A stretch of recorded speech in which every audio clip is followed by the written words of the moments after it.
Good evening, ladies and gentlemen. Good evening and welcome.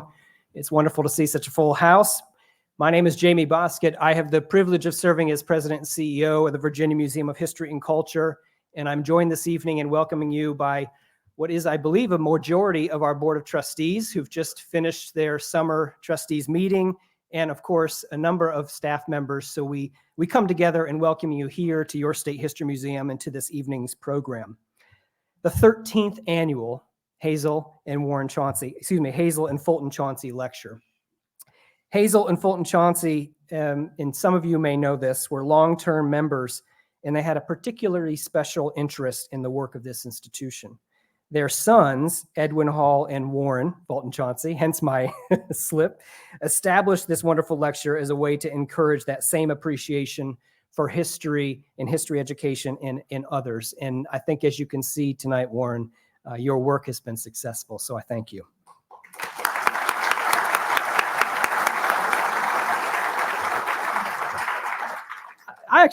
Stand up just for a second, Warren, if you would, just to wave to the crowd, because I want you, this has been a passion project of his.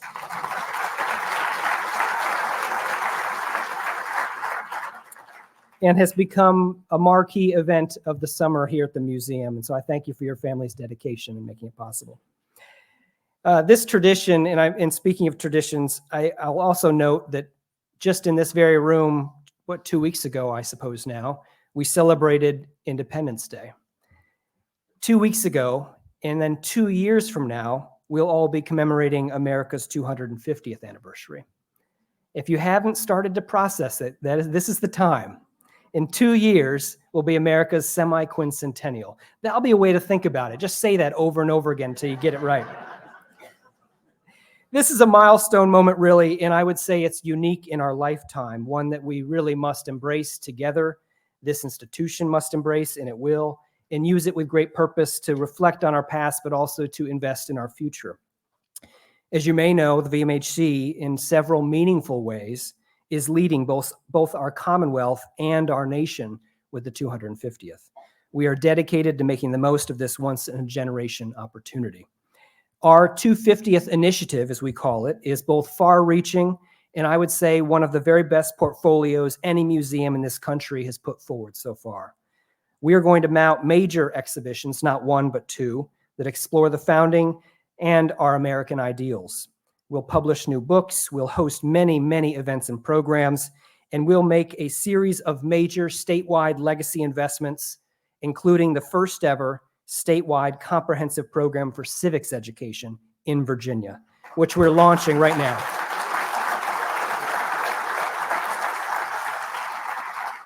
We really only get one chance to make the most of this moment, and so we are especially proud to be leaning into it in such a way. Now on to tonight's program. As I introduce tonight's speaker, I think this would also be the perfect time to reach in your pockets, if you would, and silence anything that may still make noise. We'd appreciate that. Thank you so much. Tonight's speaker is a special one for us and a return speaker. Patrick O'Donnell is a best-selling, award-winning military historian whose expertise on special forces and assignments has given us 13 incredible works of history, and he tells me tonight he has more coming. His exceptional regimental and unit histories, including titles that I think we all should be dusting off as the 250th approaches, include, in some of my favorites, Washington's Immortals, the untold story of an elite regiment who changed the course of the Revolution, and the Indispensables, the diverse soldier mariners who shaped the country, formed the Navy, and rode Washington across the Delaware. Patrick himself was a combat historian in a Marine rifle platoon during the Battle of Fallujah, and has provided historical consulting for the miniseries Band of Brothers and for documentaries produced by the BBC, the History Channel, Fox, and Discovery. This evening, Patrick is here to speak on his new book, The Unvanquished, the untold story of Lincoln's Special Forces, the manhunt for Mosby's Rangers, and the shadow war that forged America's special operations. You always have very long titles, but they tell us a lot, so that's important. Though the Civil War is remembered for the great battles that defined it, a vital shadow war raged amid and away from the major battlefields that dot the American landscape, particularly here in the Commonwealth. For the first time, I'll say that again, for the first time, this epic story of Lincoln's special forces is told in its entirety. A gripping tale of special units that hunted John Singleton Mosby's Confederate Rangers from mid-1863 up until Appomattox, engaged in a proxy war against France in Mexico, and attempted to stymie the Confederate Secret Service's ploy to shape and alter the 1864 presidential election. Patrick's expert storytelling transports audiences into the action and immerses them in vivid historical scenes to bring this little-known chronicle of the shadow war between the North and the South to life.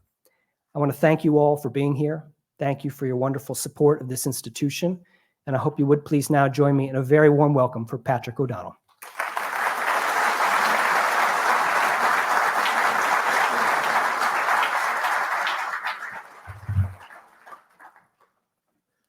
Thank you. It's an honor to be here tonight. This is one of my favorite venues. For 25 years, I've been a full-time author. It was this week, maybe even on this day, 25 years ago, I signed a contract with Simon & Schuster and wrote my first book called Beyond Valor. And I'll never forget my editor at the time said to me, you're the youngest military historian with a major press in the United States. I was under 29 years old at that time. And for 25 years, I've followed my passion. Every single book that I've written 13, has found me in one way or another. And The Unvanquished is, I think, my favorite book. It's my most special book in many ways. My editor thinks it's my masterpiece. It's a complex book that it took 7 years to write. And it was a story that was unearthed. I wasn't sure I could write it.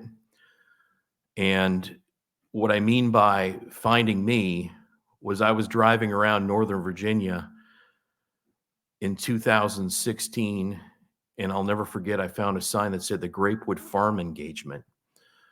And I always stop for these signs. You know, these are the rusted, pitted old signs that are from the 1930s and 40s that most people pass up. But I stopped at the Grapewood Farm Engagement. I said to myself, what on earth is that? And it's where John Singleton Mosby and his Rangers ambushed a train with a mountain howitzer. It's near Vint Hill Farms. And it's an epic story within itself. It's one of the chapters in this book. It encapsulates so much of what Mosby did. They infiltrated behind Union lines to a full cavalry encampment, and they set up a mountain howitzer, which was a small gun that they towed behind their horses. And then they disabled the tracks and waited for the train to arrive. As the train was coming down the tracks, it was loaded with Union supplies. They pulled the rail out, which then caused the train to careen, and the mountain howitzer barked. A shell then exploded into the boiler of the train, and it blew up. And they started to basically loot the train as quickly as they could, because they knew that there were hundreds of Union cavalry around them, which were then alerted. And it was then the run for their lives. It was about 50 men that were going down country lanes near Vint Hill, where they then were pursued by the 5th New York Cavalry, 1st Vermont Cavalry, and others. And it's at Grapewood Farm that they set up kind of a funnel of death, and they placed the mountain howitzer at the end of the farm and were able to slay many of their pursuers. But this was a very a devastating raid for Mosby. He was nearly killed. Many of his men were killed or captured.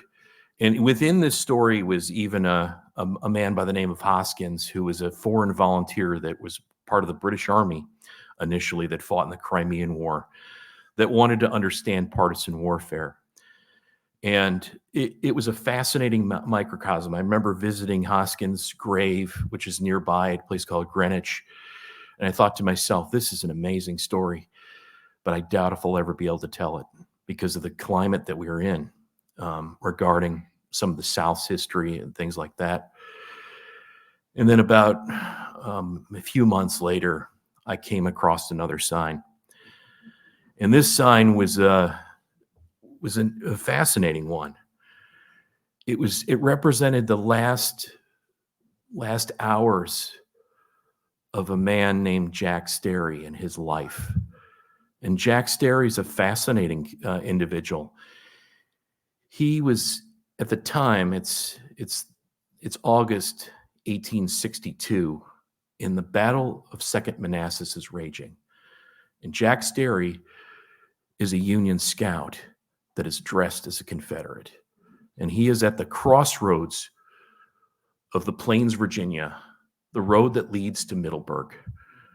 And he is directing John Bell Hood's corps down that road, saying he has orders from General Jackson that General Hood needs to go down that road to reinforce General Jackson. Hood is immediately suspicious, and so is his other men.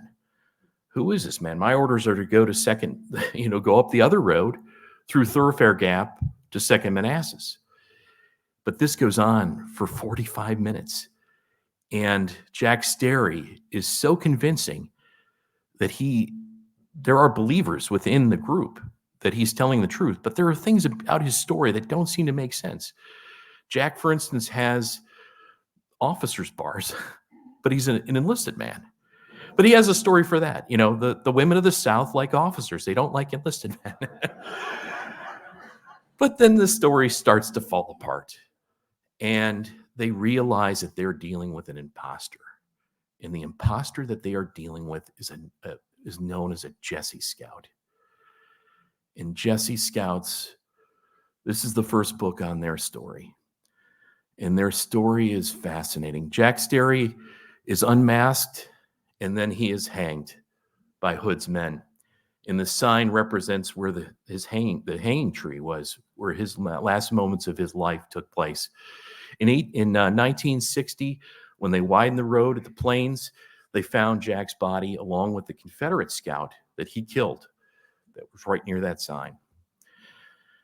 And it was, that story that fascinated me, and the connection to John Singleton Mosby, because an element of the Jessie Scouts would hunt Mosby, and they were known as Blazer Scouts. And I'll get into that in a second.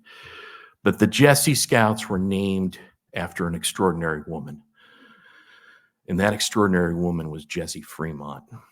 John Fremont, who was the first Republican candidate for president in 1856, was known as the Pathfinder. He was a great explorer of the American West, employed scouts such as Kit Carson. In the early parts of the American Civil War, it's his command that's in charge of bloody Missouri and trying to quell that action. So it's Fremont that comes up with the idea of resurrecting or using some of the scouts that he used in the West. He brings on some of those old men and new men and creates a special unit. And this special unit is to quell violence in Missouri, but also to go out in front of his armies as tactical reconnaissance, to provide the eyes and ears of what's going on. What makes them unique is that it's Mrs. Fremont that's suggested that they use the enemy's uniform in their scouting activities. And this is exceptionally dangerous because they are now enemy spies. If captured, they'll be immediately executed on the spot. And that's why many of these men would never come home from the Civil War. And it's another reason why the story remained untold for so long. But this unit starts to form. They have this incredible liking to Mrs. Fremont, who one contemporary historian says is a better man than her husband, because she's extraordinary. I mean, this is a daughter of a senator. John Fremont sends Jessie off to take care of business in Washington in many cases. She commands respect. She's beautiful. She's incredibly educated, a brilliant woman in every right. They name themselves after her, and they do amazing things. They develop tradecraft that is, in many cases, 100 years ahead of its time in what they do. At Fort Donelson, for instance, they infiltrate the fort, come up with a lay of the land, which is probably leads to its fall eventually. But they have a dark side to them. And their commanding officer, a guy by the name of John Carpenter, is, courageous. He's boisterous. He brags about everything. He's the best shot in the world, but he also will steal anything that's not nailed down. And this is not what the U.S. Army considers, up to their standards. And eventually he's cashiered out, and many of the Jessie Scouts go along with him for their activities. They're not well received. And this group of 50 handpicked men it shrinks even more to handfuls of men. John C. Fremont eventually decides not to take command because he's passed over by John Pope, and the Scouts are almost disbanded unilaterally. But they're passed to one command to another until General Averill picks him up in other commands. And they start to do really amazing things. The entire aspect, their war initiates in West Virginia. And it even starts when a little bit before West Virginia is even a state, which becomes a state in the summer of 1863. Interestingly enough, it's a slave state that becomes a slave state to the Union in 1863. And it's a divided state. And it's the Jessie Scouts that are employed to take care of irregulars or partisans that are actively operating in the area. And their first group is against the Thurman brothers, and these are very much tough irregulars from the mountains of Appalachia. And they're very determined, effective in many cases, but it's a small group of men within the Jessie Scouts that are formed under a commander by the name of Richard Blazer, and he's an Ohioan. Many of the Jessie Scouts are Ohioans or West Virginians, and these are handpicked men that are not only going to lead the Army, whatever command that they're under, but also go after partisans.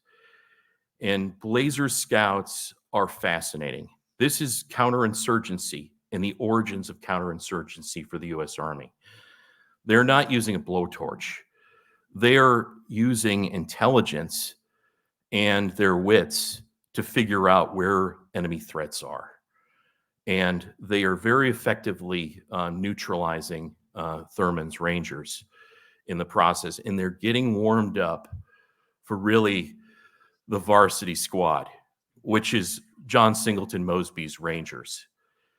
And it's 1863, and Mosby's Rangers are running wild. And that story begins in the winter of 1862 and 1863, where Mosby is given 6 men at a place called Oakham Manor, which is right outside of Middleburg. He goes to Jeb Stuart and asks for a second chance because his first chance didn't go very well. About 4 months earlier, Mosby asked if he could be a partisan leader, and Jeb Stuart said, "Sure, we'll give you one guy with a club foot." And it's right outside of not far from Richmond that Mosby starts to try to organize his men, but he's at a train station, and he's immediately captured by an entire company of Union cavalry. And his, aim of being a partisan leader is squashed before it even begins. And he's captured, put in prison for several months, and it's a prisoner exchange that allows him to be exchanged for a Union officer. And this is really kind of where Mosby makes lemons out of lemonade. It's an amazing story. He's captured, and he's basically at the Virginia Peninsula at Fort Monroe, and he's put on a steamship that is to basically travel to Richmond with other Confederate prisoners. And as he's on the ship, he recognizes, this is, true tradecraft, recognizes that the captain has sort of Southern leanings. And he immediately starts to talk to him. The captain reveals to him that there have been Union troop movements very recently. And through, Mosby's intelligence and also gathering information from the captain and also witnessing what's going on, he realizes that the Union Army is about to move towards Fredericksburg in the Valley. And this is absolutely actionable strategic level intelligence that he understands. And as soon as he gets off the boat, instead of, grabbing dinner, he immediately rides to General Lee's headquarters as a young lieutenant. And he arrives at his headquarters and he presents him with this intelligence. Initially, Lee's dismissive, but he recognizes that Mosby was part of this ride around Richmond with Stuart, and he has some credibility, and he listens to Mosby. And it's Mosby's intelligence that results in a Confederate victory at Cedar Mountain.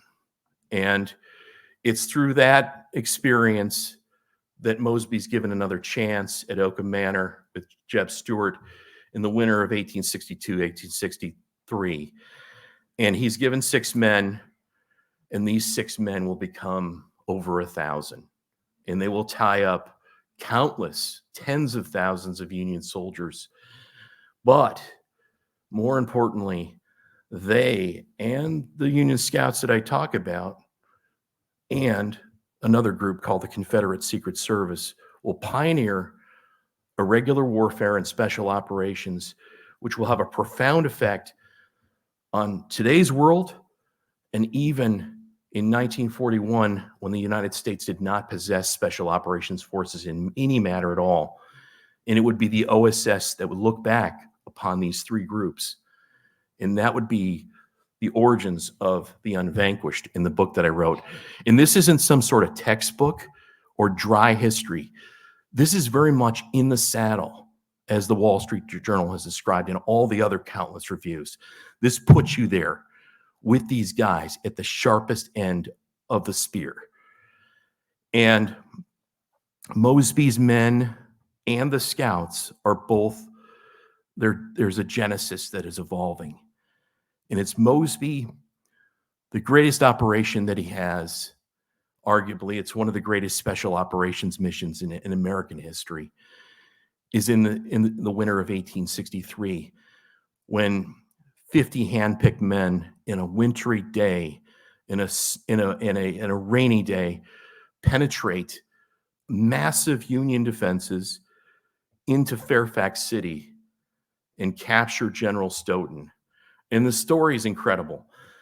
They utilize, the book is filled with extraordinary characters, Mosby being one of them, many of his top lieutenants and battle captains, but he even has a member of the 5th New York Cavalry who has deserted, a guy by the name of Big Yankee Ames, that just shows up and says that he wants to fight for Mosby. And Mosby trusts but verifies. His first mission is to send Ames to get a horse. He has to go back into Fairfax with 1 man. They infiltrate Fairfax and they get their horses, which is extraordinary in and of itself. And then Mosby places Ames at the front of the column, and Ames knows all the passwords and how to get through all of the pickets. And they penetrate into the bowel of the beast, into Fairfax City, into the heart of all of the Union cavalry encampment. And their initial target is a guy by the name of General Percy Wyndham, who is in Washington, D.C. at the time. And they get his second, who is General Stoughton. And the story's comical. They infiltrate the townhouse that he's in, and he's groggy. Mosby sort of slaps him in the behind with part of his sword. And he's like, what's going on? And Mosby says, have you ever heard of John Singleton Mosby? And the general says, yeah, have you captured him? No, it is he who has captured you. And this entire small cavalcade of 50 or 60 men then exfiltrate out of massive encampments of Union cavalry with the general, as well as horses, scores of horses and even some prisoners. And it's one of the greatest special operations missions in history. And it's, the funny quip is Lincoln says, I don't mind the fact that a general is lost. I can always make a new one. It's those horses. They're $40 a piece. But this is the moment where Mosby is, has a national stature, north and south, and his movement of men it only accelerates. And with it at the same time is the story of the Jessie Scouts, which are also, their tradecraft is accelerating as well. The other side of the story is the story that's often not told or overlooked, is a very shadowy and opaque organization known as the Confederate Secret Service. And these groups, it's Mosby's Rangers. There are links and overlaps within the Confederate Secret Service in many, many ways. And this book is one of the first to really look at, he's a main character in this book, is Lewis Powell. And Lewis Powell is really quite an extraordinary individual that after the Battle of Gettysburg is wounded, and he's shipped off to Baltimore, but he is just charismatic, and he falls in love with one of the nurses there, whose father happens to be part of the Confederate Secret Service and has a safe house there. And he is spirited out of the hospital and brought to John Singleton Mosby. And he is a ranger for many, many months. And this book captures the story of the Rangers and their greatest missions, because it's very important for the reader to understand just how formidable John Singleton Mosby's Rangers were. They were almost never beaten. And as the book progresses, it's the Union Scouts that are progressing with it. And they are leading General Averill's armies and General Crook's armies. And we get to the summer of 1864. And it's here this is really truly the high water mark for many ways of the war, because of what is going on. And if we look at the war from the perspective of the participants, it's not going well for the Union at all. Most of Grant's offensives have stymied. And it's in July that Jubal Early's army marches through the valley and nearly takes Washington, D.C. And the information war is going full bore. And it looks like Lincoln will be defeated. And he's absolutely convinced of it. And the nation's capital is almost seized by Early. And it's the Confederate Secret Service that is working behind the scenes very, very effectively. We talk about election interference, influencing the press. All of these operations, things that we see today, are happening now. And they're happening and they're being pioneered by a group that's over 100 years ahead of its time. And I mean, I get into great detail about some of the stories on the press influence operations. They're extraordinary. And a trigger event is in August 1864, when Mosby takes out the new commander of the Army of the Shenandoah, because the nation's capital is almost lost. And Philip Sheridan is command of the Army of the Shenandoah. And they want to try to seal the back door to the nation's capital. But he makes a grave mistake. He doesn't guard his supply train. And a massive number of his wagons, hundreds, are put to the torch by John Singleton Mosby. And they capture horses, they capture all kinds of men. It's a national disaster. in all the papers. And it's here that they activate Blazer Scouts to go after Mosby. They want 100 men that are armed with the finest weapons that they have. And they take the Spencer carbine and the Spencer rifle. These are repeating rifles. This is almost like the machine gun of the Civil War. You're able to fire 21 rounds or as many times as you can pull the lever back, as opposed to 2, 3, or 4 rounds with the most drilled and trained troops with a rifled musket. And they're armed and they set out against Mosby. And in many cases, they are successful. And they destroy several of Mosby's companies. They catch him off guard. They use the tactics that they've honed in West Virginia against the Thurmans to go after successfully Mosby. But this is not, it's something that Mosby has vanquished he's vanquished all of his opponents. And this book has a tremendous crescendo at a place called Cabletown. And it's one of the great unknown skirmishes of the Civil War that I get into in great detail. It's tragically, they're planning on putting a solar panel farm on this hallowed ground, which is arguably one of the origin sites of American Special Operations Forces. But one of the things that occurs after this battle, which I'm not going to get into great detail on, is that one of my main characters, Lewis Powell, takes Richard Blazer, the chief of Blazer Scouts. He captures him.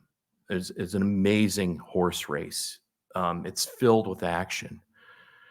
And he's captured by Powell and a few other men. And they're brought to Richmond. And it's at Richmond that Powell links up with his masters at the Secret Service. And that begins an element where an operation that's already in place. There's a kidnapping operation that the Secret Service has been working on since August 1864, where they've been casing the White House, where they've set up one of their headquarters in Montreal to kidnap the president. But ultimately, it will lead to his assassination. But this is just one of the tracks in this book. And the Jessie Scouts elements of them will be destroyed at Campbelltown, and elements will then lead Philip Sheridan's army to victory at Five Forks. At Appomattox, they capture Lee's supply trains, and it would be the Jessie Scouts that would fight America's first proxy war against a European power in Mexico, where we had 40,000 French troops under Maximilian that were on the Mexican border that were aiding the Confederacy throughout most of the war. And it would be small groups of men, the Jessie Scouts, that would operate much like today's special forces to train the insurgency down there, to arm them, to go after special targets, to kidnap specific leaders. It would be the Jessie Scouts that would have a profound impact on that war. And the bottom line is, this is a book that will put you in the saddle. It'll put you there. But what is old is new. Much of what we see today is in these pages. And that's why it's powerful and it's profound. And I'm very happy to take your questions then.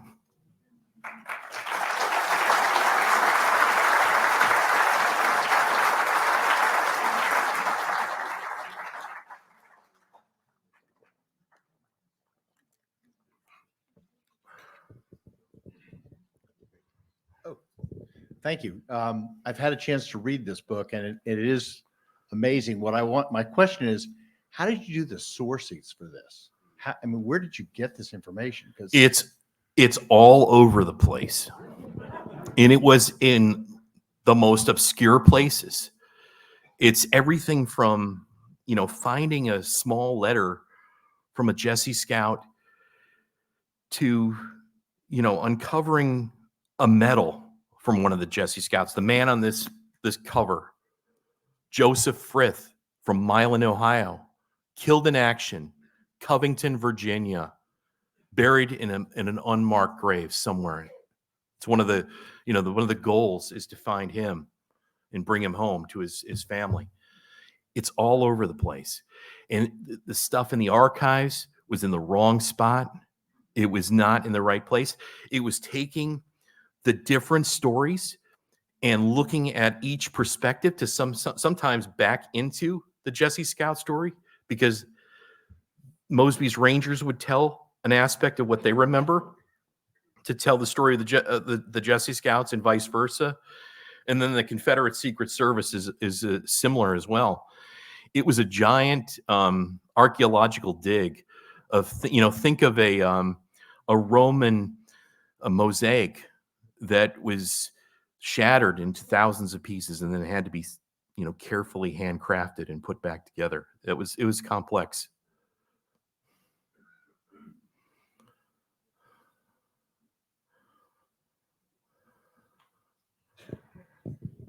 Hi, over here. Hello. Yes. Okay. Is Chauncey Fremont the man who landed in California He is. and was okay? Good to know. That must have been a journey. Also, speaking of historical markers, have you driven on 522 through Front Royal Yes. and seen that marker for where 8 Mosby Yes. Raiders were hanged at a little gas station, which I always thought was strange. But yeah. They were yes. It's this book is set. Much of it is set in some of it's set in West Virginia, but much of it is set in and around Middleburg, Front Royal, Warrenton, Loudoun County. This book is a driving tour in a time capsule of history, because you can visit this ground. And I spent, when COVID occurred, I was just out all the time, just driving around to these different places. And it's you can go there now, and it's some of the most beautiful country in the United States. But during the Civil War, it was an epic bloody clashes were there. And each one of these places has its own unique story. The homes are artifacts that are preserved in many cases. The house, for instance, the Hathaway House, which is located near Middleburg, there's a great story about how an entire Union cavalry company surrounds the house. And Mosby it's not long after the Grapewood Farm engagement. Mosby is there visiting his wife, and he recognizes he's in immediate peril, but he climbs out onto the branch of a massive tree and hides behind the trunk as they search the house, fruitlessly to find him. And they don't find him. And, he slithers back into the arms of Mrs. Mosby. But the tree and the house are still there. You can visit these places, and it's amazing. Yes. Is Lewis Powell, did he influence the Surratts, or he started what? No. The Surratts, well, there's Mrs. Surratt, who owns a boarding house. And then there's also John Surratt, who's one of the South's greatest Confederate agents. He's extraordinary. The book lays out, in many cases for the first time, all of the links and lets you figure out the story. But it's pretty obvious this is all a Confederate Secret Service operation. The Surratts are all over it, everywhere. And John is moving in and out from Montreal to Richmond, along with really intriguing characters such as the French woman, who's a woman that has a veil most of the time that speaks French. And she's, a woman that her husband goes off to war and she's tired of sitting around. and decides to become a spy. And it's filled with interesting and intriguing characters. But the Secret Service strand runs through this thing very deep. And Powell was brought in as muscle, basically. He's one of Mosby's greatest Rangers, even though after the war, they dismiss him as Louis the Terrible. He's like some sort of horrendous guy, which he has a side of him to that. But the reality is he was chosen to be part of Booth's muscle, and he was very charismatic, could talk his way pretty much out of almost anything. And he was an incredible athlete as well, a true operative. But he meets the Surratts, and I get into that in very great detail. It's documented to death, actually, on how his handlers in the Secret Service contact Powell and then have him brought to the place that they call the nest that hatched the egg. And today, it's a Chinese restaurant in Chinatown, but it's Mrs. Surratt's boarding house during the Civil War. And it's, Powell shows up and he comes in as a Baptist preacher. And the women there are like, you don't look like a Baptist preacher. And then he starts playing the piano and he's got everybody in the room going wild. And it's an amazing story. Which I'm not going to totally get into, but you'll read the book. It's intriguing. It's the bottom line is John Wilkes Booth doesn't just get together with a bunch of guys and come up with this plan to kidnap the president. This is a very detailed and orchestrated plot that includes hundreds of people, including John Singleton Mosby and his Rangers, which I get into as well. But just as a minor point of interest, Mrs. Surratt's boarding house is known as Lock and Roll. How fitting. Wow. Yes, I've been to it. This sounds like a really interesting book. Question. Alan Pinkerton was considered Lincoln's head of intelligence. Was he involved with the Blazer Scouts? And No, he wasn't. Not at all. What I get into in this book is this is more about commandos. And these are men that are there within the armies. And what makes them unique is that they dress as Confederates in most cases. Blazer Scouts, 15 or 16 of the men in the lead of the column would always dress as Confederates, while the rest of the column would dress in Union uniform. But the Jessie Scouts in general, which were roughly 100 men approximately, up 50 men in most cases, were always dressed as in Confederate uniform. And they are an eclectic group that were typically men that had to blend in. So they had origins in the South. They either were from West Virginia, or in the case of Archibald Rowan, he was born in South Carolina near Charleston, but then moved with his family to West Virginia. But these men had to blend in or they would die. And their stories are incredible. Many of these men were also, there were one or two men that were also former Confederates that joined the Scouts, and they were civilians within the scouting ranks. And one of them actually would receive the Medal of Honor for his actions. There were 7 medals of honor awarded to the Jessie Scouts. Thank you for writing such a wonderful book. You did a great job. I'd like to share a story, a true story about the Confederate Torpedo Bureau Yes. in Richmond that created something called a horological bomb. Yes. Which was essentially a timer. There were 2 men from that bureau who went to General Grant's camp on the James River. And one of them was they had a box with that was marked candles.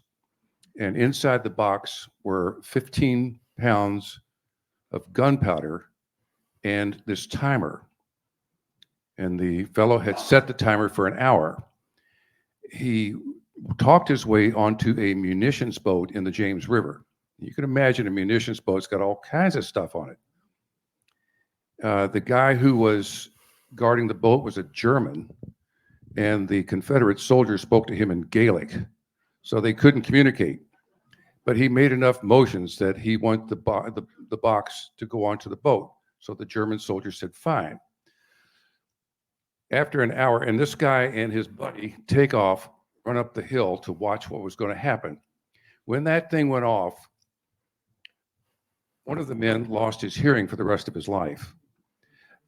It blew the thing sky high. General Grant was with a number of his senior officers. It was August of 1864, blazing hot, just like it's been here in the last few weeks. And it was so hot that they put the flaps upon the tent. Grant was taking a break, smoking a cigar and thinking deep thoughts when this thing went off. And all of a sudden there's this pieces of wood and missiles and stuff flying around. And he's going like, what in the world is that? They never figured out what it was. They thought some idiot had just flicked a cigarette down inside that munitions boat and set the thing off. And they never figured out that the Confederates had a time bomb. And this is what they were going to use to blow up the White House. Exactly. That's in the book. This is one of the great stories in the book. The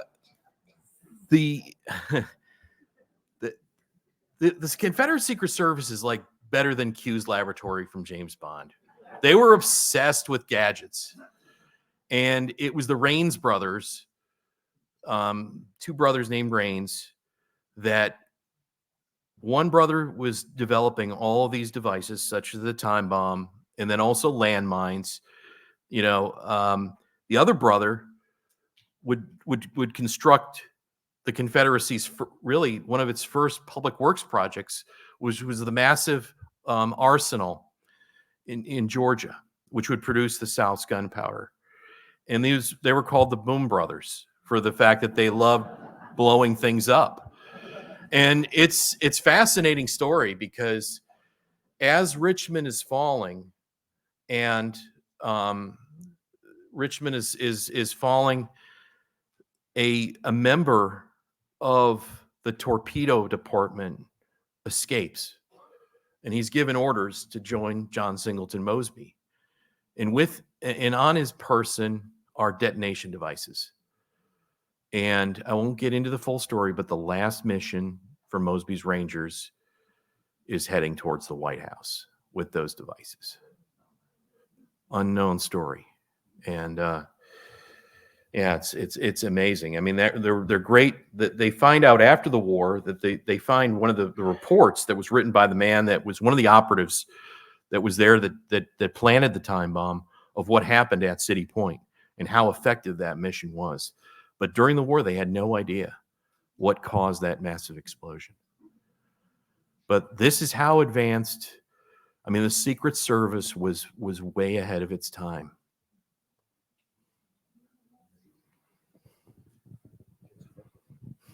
You really have my interest up as to whatever happened to Mosby.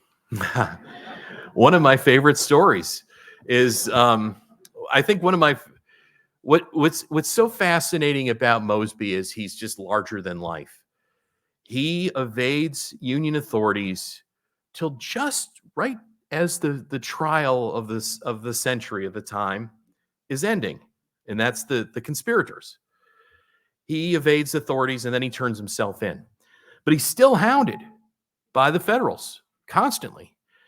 And it's Mrs. Mosby that writes a letter to General Grant saying, hey, look, the war's over. Can you just lay off? And Grant has an audience with Mosby. And what occurs is one of the most remarkable things is the two men become very close and good friends. And Mosby is the campaign manager for Grant eventually. Most of all the Confederates were Democrats at the time, but Mosby becomes a Republican to the ire of all of his men. In fact, there's an assassination attempt on him at Warrenton shortly after the war, after he sets up a law practice, and he's nearly killed by an unknown assassin a shot is fired, and he he gets on the train and departs. But one of my favorite quotes is Mosby is somebody asks him what it's like to be in your shoes in reconstructed Virginia, and he says, "Hell is being a Republican in Virginia." The two men become such close friends that he has his number of government jobs. He's with the State Department, and he literally prevents the trafficking of women in China in his role with the State Department. And he even meets a young George Patton in California. And it's quite easily surmised that, maneuver warfare had its origins with John Singleton Mosby and General Patton's idea of tank warfare. What a story. Well, I was curious, how did the Scouts outsmart him with supplies at Appomattox? Well, it wasn't Mosby that it was outsmarted. It was the Scouts. They play a vital role in the Appomattox campaign, beginning with the Battle of Five Forks. It's the Jessie Scouts that are General Sheridan's eyes and ears, and they provide priceless intelligence as to where there are holes in the Confederate line at Five Forks, and they ride literally with Sheridan. And Sheridan, it's incredible.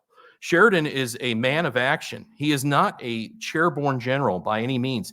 He literally leads the charge that breaks Five Forks. And the Jessie Scouts are next to him. They provide him with the priceless intelligence on where the holes are in the line. And it's the Scouts that then are very vital in the retreat itself towards Appomattox. If you are familiar with the Battle of the Bulge, they provide operations much like Jack's story. They would ride out and provide disinformation to the retreating files of Confederates to go in the wrong direction. It's surmised that the Scouts may have even diverted the crucial supplies and food that was heading towards Amelia Courthouse, which was the first rendezvous point for Lee's army.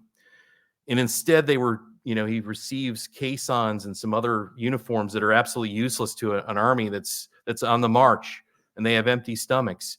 But it's General Sheridan that then tells two teams of Jessie Scouts to follow the rails, and they follow the rails to where they find Lee's supply trains. And it then becomes, supply is the ultimate thing for Lee's retreating army, which is starving at this time. And they capture the trains, and they tell the engineers to halt them. In one case, they move it backwards. And this has a decisive role on the history of the United States, because there is a true inflection point here. Appomattox was a battle. John Brown Gordon is ordered to make the breakout. They try to break out towards the supply trains. They fail, but the way to the north is still open. The way to the Shenandoah and even the mountains is still open. And all of Lee's generals, or most of them, are imploring Lee to break up the army and to conduct guerrilla warfare. And this is what this whole book is about. The South was perfecting guerrilla warfare, and they were doing it. They were enlarging what Mosby had done. Had General Lee followed his orders, his direct orders from Jefferson Davis was to break up the army and to conduct guerrilla warfare. Instead, General Lee disobeys those direct orders and surrenders. And it's the statesmanship of General Grant that offers them respectable conditions and respect that will alter the course of the Civil War as well. And that reconciliation will begin at Appomattox. But it was prevented by the Jessie Scouts in many ways, by the actions of a few men. And I guess if you look at most of the books that I've written, 13 books, it's always about a small group of individuals, a small group of Americans that are at the right time, at the right place, that can alter history through their actions. And this is a classic case of how the Jessie Scouts do that. And they receive a number of Medal of Honors for that operation. Yes. Is there a line, either dotted or solid, that goes from this era all the way through to today's history? Yes, and I bring it out for the first time in this book. It's more of a dotted line, but it's also a sine curve. The United States has a rich history of irregular warfare and special operations going back prior to the American Revolution. But what we find is we're not a learning organization, so to speak, in today's modern parlance. Things are forgotten. It's like a sine curve. They build it up and then they forget it. And in 1941, the United States was the most unprepared nation of the great powers in World War II. We had no special operations forces at all. The Army was like the 16th largest army at the time. And special operations or irregular warfare was completely frowned upon by the bureaucracy. They hated the idea of taking good men out of combat units such as the Tank Corps or the infantry and then putting them into some sort of, specialized unit that nobody has any idea what to do. And it would be Wild Bill Donovan that in 1941 would come up with the idea to look back at something. And it was, what is he going to look back at? Our first modern war, which is the American Civil War. And he looks back at the Jessie Scouts and Mosby's Rangers and the Confederate Secret Service. At the time, he has something called the Research and Analysis Department. And RNA it was groundbreaking at the time. It was some of the greatest professors in the United States that would focus on specific aspects of world history or, elements of different countries, but also they were historians there. And they were ordered to look back at the Civil War. And this book tells the units that the OSS looked back at. And it would be in 1941 that they would create something called the Special Activities Branch, because we were not in the war at the time, so they had to kind of come up with a generic term, which became the Special Operations Branch, which became the Jedburghs and the operational groups. And these were men that were 15-man, 30-man groups that would go behind the lines to wreak havoc in France and Greece, in all of Europe. Even the maritime unit would become the U.S. Navy SEALs. There's an incredible history there there is a line. And then after the war, the OSS would be disbanded and special operations would have to be reborn again by men like Aaron Bank, who was a Jedburgh, and they would found the U.S. Army Green Berets. So there's a line. It's in this book, as I mentioned in the footnotes, that story needs to be told in another book.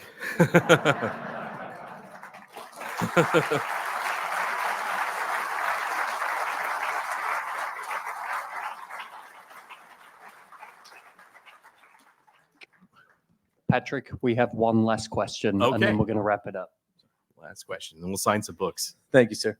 I was just wondering, in your book, I haven't read it yet, but I plan on it now. Obviously, I really enjoyed your lecture. Thank you. Thank you.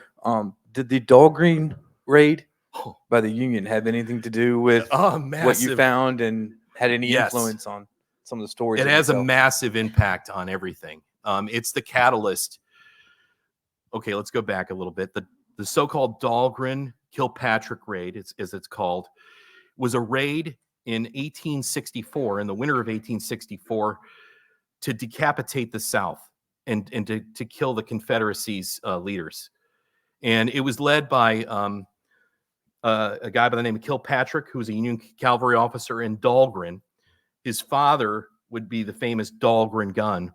But this is it's a group of cavalrymen, two groups. One group, Kilpatrick's group, was a decoy to sort of lead the Confederates in a different direction, while Dahlgren's group kind of circles around the backside of Richmond to then penetrate the city. And what's buried in Dahlgren's leg are secret orders from the War Department to execute the South's leaders and burn Richmond. And the raid is fascinating. It doesn't go well. There are circumstances where they're trying to find a ford, and the river is higher than it should be at the time of the year. They can't locate it.